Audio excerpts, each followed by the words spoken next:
Hola, muy buenos días a todos nuestros televidentes. Le damos la bienvenida a un nuevo episodio de nuestro programa PsicoTV y darle las gracias por estar sintonizados con nosotros. Hoy hablaremos de un tema muy importante para la psicología, como lo es la teoría psicodinámica. Abordaremos temas como aplicación de esta teoría, diferentes posturas y cuál es la importancia de esta teoría en nuestro ejercicio como psicólogo. Para esto, hoy tendremos la compañía de varios invitados en el cual nos hablarán de esta teoría. Bueno, abrimos el paso con nuestra primera invitada. Ella es Melanie Klein. Hola Melanie, ¿cómo estás? Hola, muy bien. Muchas gracias por invitarme el día de hoy. Es un placer tenerte aquí con nosotros. Bueno, Melanie, primero quiero que le digas a nuestros televidentes quién eres. Ok, como ya lo mencionaste, mi nombre es Melanie Klein. Soy una psicoanalista austríaco-británica y a la edad de los 14 años decidí estudiar medicina en la facultad, o más bien en la rama de psiquiatría. Muy bien, Melanie. Comenzamos con nuestra primera pregunta. ¿Cuál es su postura frente a la teoría psicodinámica? Ok, mi postura referente a la teoría psicodinámica es apoyar la teoría de Sigmund Freud. Y uno de los puntos centrales de esta teoría es su concepción de la angustia, que es un afecto asociado a la culpa y al miedo ante alguna reacción violenta de los impulsos agresivos proyectados en el exterior. De aquí nace la posición esquizoparanoide. Perfecto, Melanie. Como segunda pregunta tenemos, ¿cómo aplicaría usted esta teoría? Ok, lo voy a explicar con un ejemplo. Supongamos que a mi consultorio llega un paciente de más o menos 20 años de edad que demuestra una desesperación por pensar que podría llegar a ser abandonado por su pareja o en otro caso apartado por sus amistades, por decirlo de alguna manera. Bueno, inicialmente le preguntaría o más bien divagaría en sus recuerdos acerca de su infancia, cómo fue su relación con sus padres. El paciente me explica que a la edad de 6 años su padre lo abandona para irse a vivir con otra pareja que tenía. Inmediatamente de aquí obtengo el porqué de su miedo a ser abandonado o simplemente a estar solo. Ya luego entonces lo haría consciente de lo inconsciente, le explicaría por qué sucede todo esto, trabajaría en sanar su experiencia que tuvo cuando fue niño y ya luego con el tiempo mejorarlo. Excelente. Bueno, como tercera pregunta tenemos para usted, ¿cuál es la importancia de aplicar esta teoría en nuestro ejercicio como psicólogos? Eso que es demasiado importante, porque todas las experiencias, o más bien las actitudes que tienen las personas, son generadas a partir de vivencias pasadas. Eh, y estas han sido bloqueadas automáticamente. Entonces, esta terapia ayuda a nuestros pacientes a descubrir el porqué de muchas o de ciertas situaciones en su vida y a nosotros como psicólogos a saber cómo trabajar sobre eso y cómo ayudarlos. Ok, Melanie, muchas gracias por tu tiempo. Muy importante todo lo que nos acabaste de decir. Y pues no me queda más nada que decirte. Muchas gracias. Gracias a ustedes por haberme invitado. Es un placer. Muchas gracias por tu intervención, Melanie. Es de suma importancia para nosotros que hoy nos acompañes y que nos des tu postura acerca de esta teoría. Muchas gracias a ustedes por haberme invitado y me alegra haber aclarado todas sus dudas. Bueno, Melanie, con esto finalizamos tu intervención. Ahora le damos el paso a nuestro segundo invitado, Alfer Alfer. Hola, buenas. Hola, Alfer, ¿cómo estás? Muy bien, gracias. ¿Y tú? Me alegra, Alfer. Bien, gracias a Dios. Bueno, Alfer, sin más, empezamos. Como primer punto, quiero que te presentes a nuestros televidentes. Bueno, Queridos televidentes, mi nombre es Alfred Adel, soy médico psicoterapéutica austriaco, fundador de la escuela conocida como Psicología Individual. Fui colaborador con el reconocido psicoterapeuta también, Sigmund Freud, y cofundador de su grupo. Pero tuvimos varias diferencias y en el año de 1911 me separé de la teoría psicoanalítica de Sigmund Freud. Bueno, ya, Alfred, ¿cuál es su postura frente a la teoría psicodinámica?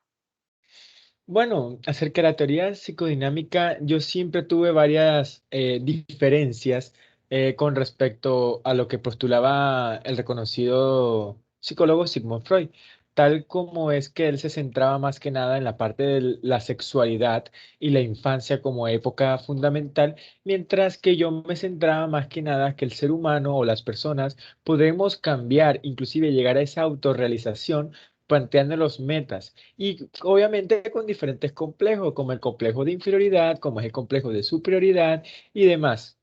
Pero con esas diferencias que tuve, pude llegar a formar mi propia teoría, la cual es la psicología individual, como mencionaba anteriormente. Qué genial, Alfred, me alegra mucho. Bueno, ¿cómo aplicaría usted esta teoría? Bueno, esta se puede decir, de hecho, tiene un nombre muy curioso, se llama la terapia alderiana, que ha evolucionado a lo largo del tiempo. Básicamente el objetivo de esta terapia queremos que el paciente se responsabilice de su proceso vital y que éste mismo adquiera un valor en buscar soluciones creativas mediante la cooperación en los demás. Cabo recalcar que nosotros, con mi teoría, no buscamos que las personas tratar esos malestares de la persona, sino tratar a la persona.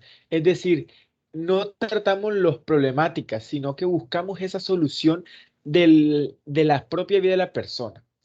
Además de esa, esas personas podremos recurrirlo para diferentes trastornos como la ansiedad, la depresión, el estrés y demás.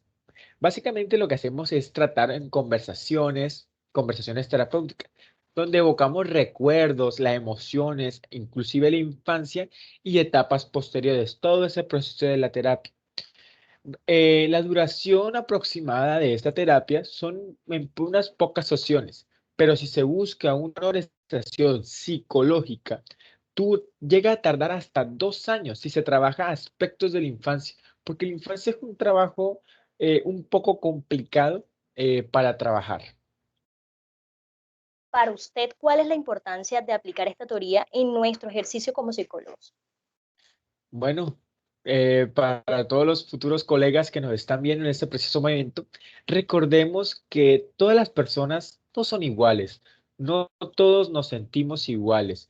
Y con esta teoría, la teoría individual, no simplemente nosotros no llenamos una casilla. Cada persona es diferente, se siente diferente, ha vivido una vida diferente. Y como tratamos el valor individual de la persona, podemos llegar a tratar a la persona muchísimo mejor que simplemente señalándola. La ayudamos a que esta persona crezca, prospere, mejore, se plantee su propia existencia, su propia vida, mejore a futuro. Y no simplemente la señalamos de que tiene problemas o que no va a cambiar o que son acciones que vivieron en el pasado. Claro, el pasado importa, pero recordemos que con esas conductas que tiene a mejor, puede llegar a superar complejos, tal como mencioné anteriormente, el complejo de la inferioridad, o inclusive, ¿por qué a esa persona se le da ese complejo de superioridad? La forma en que ayudamos a las demás personas resulta altamente vital a la hora de diagnosticar. Qué genial, Alfred. Bueno, Alfred, muchas gracias por la valiosa intervención. Muchas gracias. Gracias a ustedes por invitarme. Para nuestro tercer invitado, él es Carl Jung. Hola, Carl, ¿cómo estás? Hola, un gusto, buenos días. Buenos días, Carl. Bueno, Carl, como primer paso, quiero que le digas a nuestros televidentes quién eres. Hola, bueno, me presento, soy Carl Jung, soy médico psiquiatra, psicólogo y ensayista suizo, figura clave en la etapa inicial de la psicoanálisis, fundador de la escuela de psicología analítica, también llamada como psicología de los complejos y psicología profunda. Muy bien, comencemos. ¿Cuál es su postura frente a la teoría psicodinámica? Bueno, la teoría psicodinámica se trata del yo consciente, el inconsciente personal y el inconsciente colectivo. ¿Qué trata de decir esto? El yo consciente funciona como parte de la conciencia de la personalidad.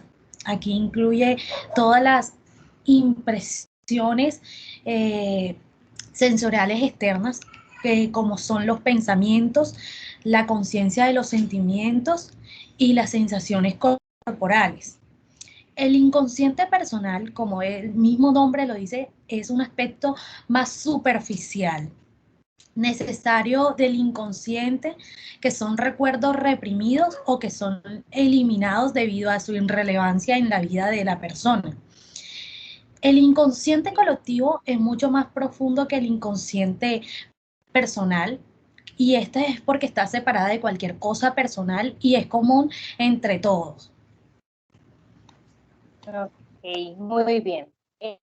Ahora cuéntame cómo aplicarías tú esta teoría. Bueno, supongamos que un paciente hombre o mujer llega al consultorio porque presenta sueños extraños que lo involucran a él en ciertas situaciones no habituales. El sujeto comenta que la mayoría de sus sueños son al pie del océano, donde se ve a través del reflejo, riendo, charlando y demás. Pero cuando se da vuelta, se ve a sí mismo nervioso, tímido y tranquilo. Desde el punto de vista psicoanalítico, esto nos dice que la persona se ve primero, es la imagen pública, es lo que representa él en la sociedad para poder satisfacer el rol en esta, que lo obliga. Está individualizando y llega hasta el punto de el autoengaño, que es lo que representa la sociedad. Ok, muy bien, Carlos. Ahora, para usted, ¿cuál es la importancia que tiene esta teoría en nuestro ejercicio como psicólogo? Pues es una herramienta importante debido a que esta se puede explicar todo de acuerdo a los impulsos sexuales o experiencias traumáticas de la infancia, eh, donde las personas pueden ser tratadas sin ser constantemente siendo cuestionadas todo el tiempo por la forma que interactúan o viven en general. Es decir, sin pensar que todo lo que hace es debido a sus experiencias pasadas traumáticas. Una opinión más viable es a través de que los sueños tienen una forma del inconsciente manifestar problemas o situaciones, entre otros, que no queremos reconocer. Ok, Carlos. Muchas gracias por tu intervención. Es para nosotros de suma importancia que estés aquí con nosotros. Muchas gracias por acompañarnos en este espacio. A ti, muchas gracias por este espacio y por querer conocer un poco más de esto. Bueno, pasamos a nuestra cuarta invitada, pero antes nos vamos a un pequeño corte de comerciales.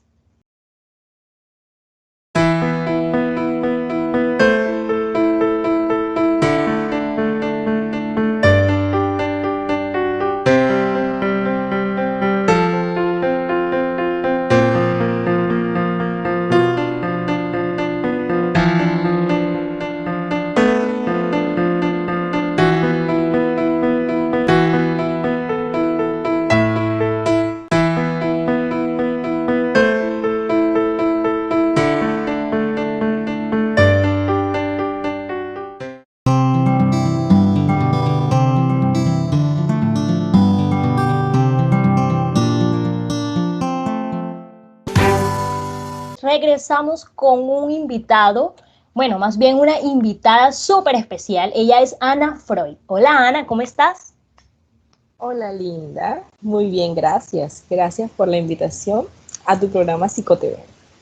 Me alegra que estés aquí con nosotros, acompañándonos. Bueno, Ana, comenzamos.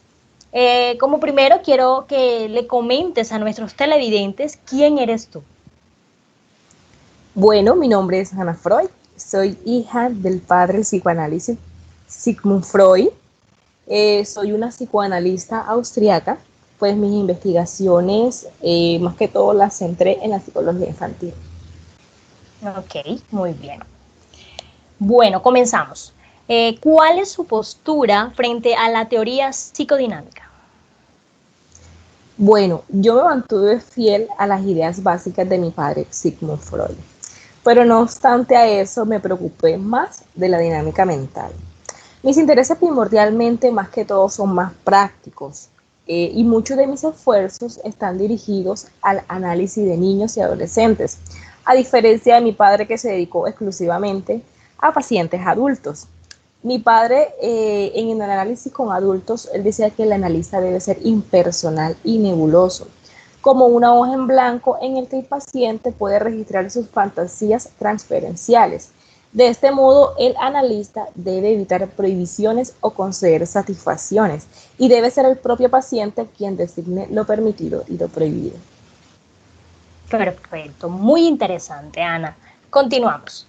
¿Cómo aplicaría usted esta teoría? Bueno, ¿cómo aplicaría esta teoría? ¿Cómo aplicaría esta técnica en niños? ¿Qué podemos hacer con un niño que sufre en el presente las crisis y traumas? En primer lugar, la relación del niño con el terapeuta es distinta. Los padres de este constituyen una parte de la vida de este niño. Entonces, ¿qué pasa? Eso es algo que el terapeuta no puede usurpar, pero tampoco el terapeuta puede convertirse en otro niño, porque sigue siendo una figura de autoridad ante el paciente, en este caso, ante el niño.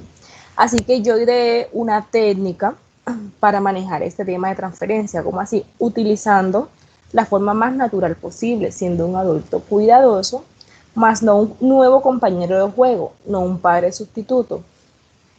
En la actualidad aún puede verse como un acercamiento un poco autoritario, pero tiene más sentido que otros. Yo ayudé a construir una clínica de terapia infantil en Londres, llamada Hampstead Child Therapy Clinic. Entonces fue allí donde me percaté que uno de los mayores problemas era la comunicación entre terapeutas. Mientras que los problemas adultos se comunicaban por medio de etiquetas tradicionales, ya con los niños era algo imposible. Dado que estos problemas con los niños son más inmediatos, o sea, yo los reconceptualicé en términos de movimientos del niño, en una línea temporal de desarrollo, como así, un niño se desarrolla y crece relacionándose con sus progenitores a través de sus comportamientos alimentarios, higiene personal, estilos de juego, relaciones con otros niños y así sucesivamente. Estos comportamientos son considerados como sanos. Entonces, cuando un aspecto del desarrollo es bastante más duradero que otro, podemos asumir que existe algún problema describiendo el área particular de la atención.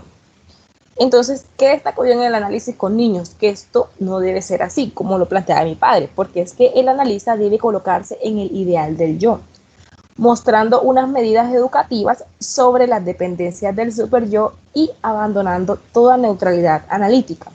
En algunas situaciones es el propio analista el que debe guiar al niño para poder concluir un buen análisis. Ok, Ana, muchas gracias por tu aporte. Ahora, Ana, pues me gustaría que nos comentes acerca de los mecanismos de defensa. Bueno, algo muy breve. Estos mecanismos son un conjunto de reacciones inconscientes que nos protegen de los conflictos entre el ello y el super yo. Forman parte de las llamadas técnicas de ajuste básico. Estas técnicas que buscan el equilibrio psicológico y median entre el entorno y nuestros procesos mentales. Para entendernos un poco mejor, un mecanismo de defensa, como puede ser la negación, puede actuar de la siguiente manera. Te coloco un ejemplo. Un alcohólico, que niega su adicción y dice que beber alcohol no tiene un impacto negativo en su salud. Entonces, el ello siente una fuerte necesidad de beber el alcohol. Y para no enfrentarse al super yo, niega el impacto negativo de la adicción. Ok, interesante, chévere. Bueno, Ana, por último, quisiera hacerte otra pregunta. Para usted, ¿cuál es la importancia que tiene esta teoría en nuestro ejercicio como psicólogos?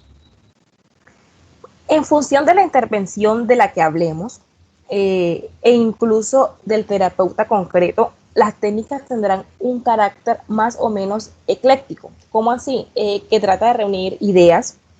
Es importante tener en cuenta que muchos terapeutas psicodinámicos emplean hoy en día técnicas desarrolladas en el marco de otras teorías, como puede ser la exposición o la silla vacía. La actitud del terapeuta psicodinámico tiende a ser menos rígida que la del psicoanalítico, aunque en muchos casos se procura cumplir la regla de abstinencia. La modernización de las propuestas del psicoanálisis ha conllevado una flexibilización general de la relación terapéutica en el marco de las terapias psicodinámicas. Bueno, Ana, eso sería todo. Te quiero dar las gracias por esta valiosa intervención que nos diste en el día de hoy. Muchas gracias por estar aquí con nosotros. Gracias a ti, Linda, por esta maravillosa invitación y a todos los televidentes. Encontramos aquí con nuestro último invitado. Recuerden que ustedes hacen las preguntas. Para eso tenemos un número de teléfono donde ustedes pueden llamar.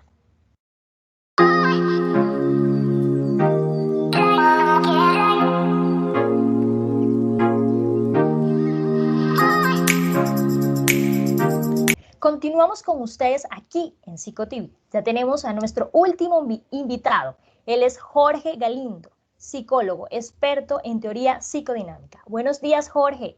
¿Cómo se encuentra en el día de hoy? Un saludo para todos y todas.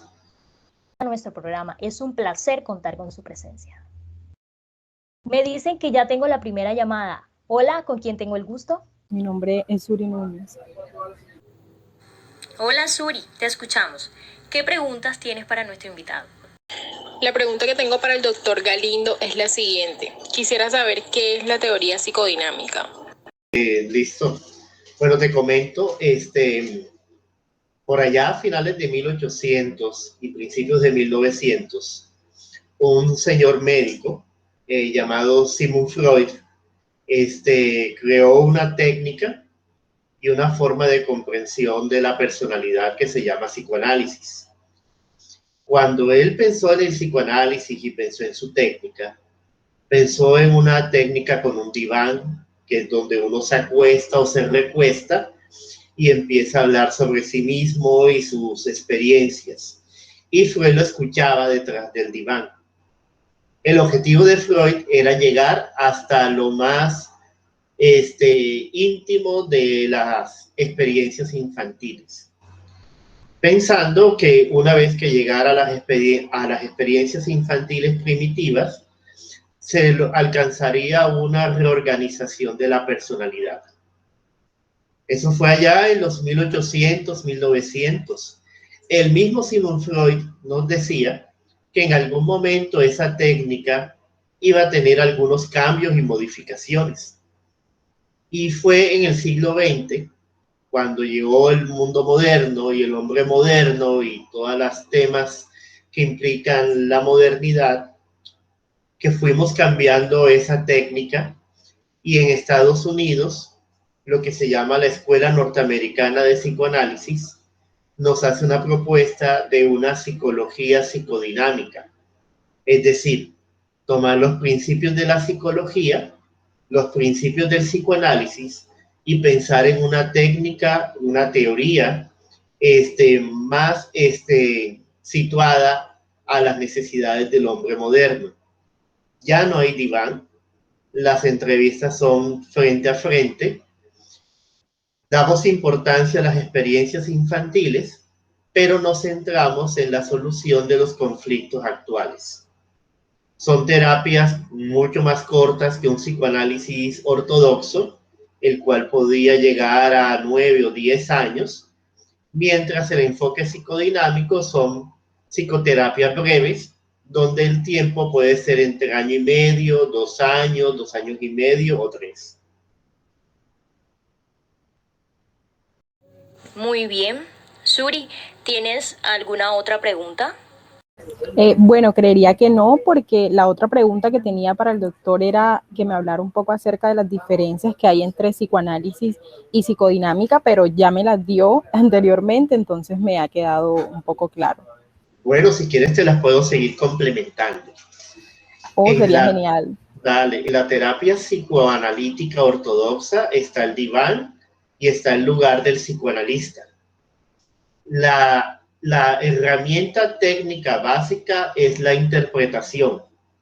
Se interpretan las resistencias y se analiza la transferencia. En cambio, en la psicoterapia psicodinámica tenemos una diversidad de herramientas que hemos tomado de la psicología. Está la interpretación, pero también hay señalamientos, hay cuestionamientos, e incluso se puede en algún momento específico señalar algún tipo de recomendación o consejo, solamente en situaciones específicas. En ambas tiene valor la asociación libre, pero mientras el psicoanálisis ortodoxo busca una relación donde el paciente genere lo que se llama la neurosis transferencial, es decir, que el paciente ubique al terapeuta en un lugar de adulto y el de niño. En la terapia psicodinámica, la relación transferencial es consciente-consciente y consciente-inconsciente. Es decir, trabajamos con lo inconsciente infantil, pero también nos vinculamos con la parte adulta del paciente. Esa es la parte consciente-consciente, donde hay hay un plan de trabajo desde la conciencia para la resolución de los conflictos en el presente, ayudados desde lo inconsciente y los aspectos infantiles. Y muchísimas gracias.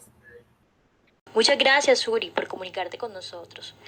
Tenemos otra llamada. Adelante. ¿Con quién tengo el gusto? Gracias, mi nombre es Chadrey y yo quisiera hacerle una pregunta al doctor y es acerca de la terapia psicodinámica. Como que qué técnicas utilizan para llevarla a cabo y qué beneficios tiene la aplicación de... Chadrey, qué nombre tan lindo. Te contaré entonces algo.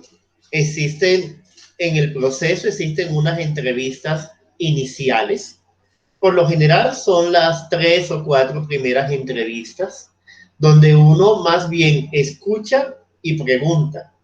El objetivo es llegar al diagnóstico, es decir, darnos cuenta si el paciente está del lado de las neurosis, del lado de la psicosis o del lado de la perversión.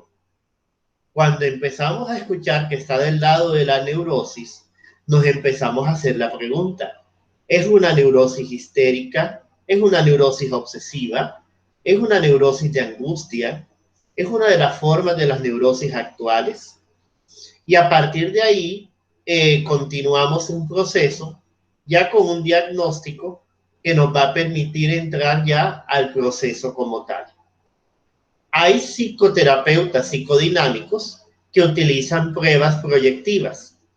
El Macover, el Familia, el CAT, el TAT, el test de relaciones objetales, entre muchos otros.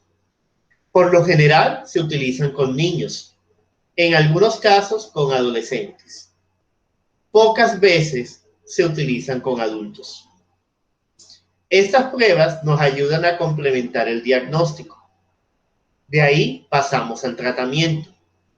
Y en el tratamiento, mediante la transferencia, realizamos las interpretaciones, los señalamientos, los cuestionamientos y van guiando el proceso.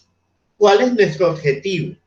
Que el paciente haga consciente aspectos inconscientes, que logremos avanzar sobre complejos, como el complejo de Edipo o el complejo de castración, y que además logremos avanzar en el análisis de la resistencia para lograr encontrar cuáles son los núcleos inconscientes. Te comento algo y les comento algo al público. la mayoría de los pacientes que atiendo, por lo general, encuentran en la psicoterapia la resolución de sus conflictos actuales. Eso dura un proceso de 1 año y medio, más o menos. Algunos pacientes quieren continuar, ya no a resolver sus conflictos internos, sino al descubrimiento de sí mismos. Esos pacientes duran en el proceso mucho más tiempo. Y ahí vamos pasando de una psicoterapia psicoanalítica a un proceso más psicoanalítico profundo. Bueno, espero de que haya sido de claridad mi respuesta. Muchas gracias. Otra pregunta, Dime. ¿qué personas pueden recurrir pues como a esa terapia? Fuera de pandemia, yo atendía niños, adolescentes, adultos. En pandemia no estoy atendiendo muchos niños. Los niños que atiendo son mayores de 12 años más o menos. Atiendo adolescentes, atiendo adultos. Freud recomendaba no atender personas ancianas. Sin embargo, tengo 2 señoras mayores de 60 con las que me va bien en el proceso. Las personas que asisten a la terapia, por lo general, nos están llegando en estos momentos. Durante este año ha sido mucho trastorno de ansiedad, mucho ataque de pánico, mucho depresión. Anteriormente llegaban más cuadros de infidelidad. Me parece que la pandemia no está ayudando a la infidelidad. Y ahora que está hablando de la infidelidad, quisiera saber cuál es el motivo por el que las personas más recurren a esta terapia. Bueno, por lo general las parejas, luego de 7 u 8 años de convivencia, empiezan a presentar algunos puntos críticos. Desde este enfoque es una reorganización de lo edípico y de la castración. Eso implica, como es edípico, buscar un tercero, es decir, generar un triángulo. Aparece la infidelidad en hombres, pero también aparece la infidelidad en mujeres. Y estos cuadros de infidelidad en hombres, cuando son hombres mayores, es buscar una muchachita. Dice Sigmund Freud, a veces amamos lo que fuimos. Entonces él busca a la muchachita enamorado de la juventud que él perdió. En el caso de las mujeres, las infidelidades no necesariamente son con personas más jóvenes, sino en algunos casos cuadros de histeria, donde ella tiene un esposo, pero tiene un amante y genera entonces un triángulo. El triángulo es muy de la histeria. Y en ese triángulo ella transita entre el amor de uno o el amor de otro. Muchas gracias, Chadrey. Continuamos con la siguiente llamada. Mi nombre es José Rodríguez y tenía una duda. Como ya habíamos mencionado anteriormente los resultados que eran positivos, que se obtienen a través de esta terapia, me interesaría saber un poco del caso contrario, o sea, del lado negativo. Entonces, de ahí de parte la siguiente pregunta. ¿Hay casos en que la terapia psicodinámica no consigue el resultado esperado? Y además de eso, ¿qué tan común se ven esos casos? Bueno, muy interesante la pregunta. Ya Sigmund Freud nos decía que el psicoanálisis no es una cosmología. Es decir, el psicoanálisis ni lo explica todo ni es para todos los pacientes. Freud tiene un texto que se llama Consejos al médico, de 1912, y otro que se llama Sobre la iniciación del tratamiento, de 1913. Ahí Freud nos dice cuáles son los pacientes que no deben participar de la terapia analítica. Freud nos dice pacientes psicóticos, familiares, personas muy cercanas al entorno del terapeuta, personas muy adultas mayores, personas que tengan daños neurológicos. Hoy en día entendemos personas que tengan algún tipo de deficiencia cognitiva. No son aptas para el proceso analítico. En cuanto a los fracasos y éxitos, Te comento de 10 pacientes que atendería, y yo diría que unos 7 alcanzan un proceso exitoso y unos 3 o 4 no. Por lo general no alcanzan el proceso exitoso porque pueden más sus resistencias, la dificultad de hacer cambios en la vida, el soltar repeticiones puede ser doloroso, el darse cuenta de verdades con referencia a familiares o a pareja puede ser doloroso, y hay algunas personas entonces que en la resistencia abandonan el proceso.